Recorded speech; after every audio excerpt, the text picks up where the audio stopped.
तर नमस्कार मंडळी, रविवारचा दिवस सुरू झालो. सरसरावून गाडी काढलंय. प्लॅन होतो शेळकाठी आणि कुर्ले धरचो. त्यानंतर काय रानाच्या दिशेने जाऊ निघालो. व्हाळीत उतारलो. त्यानंतर कसे आणि कितके कुर्ले धरले ह्या व्हिडिओत नक्की बघा.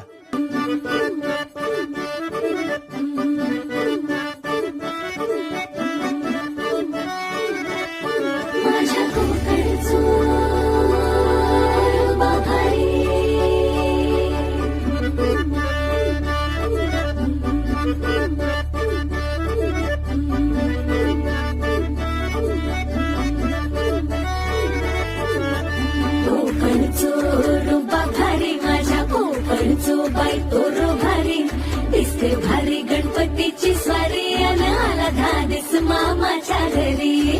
मालवण चिपळूण सावंतवाडी माझ्या कोकण गावांचो दिमाग भारी दिसते भारी गणपतीची स्वारी माझ्या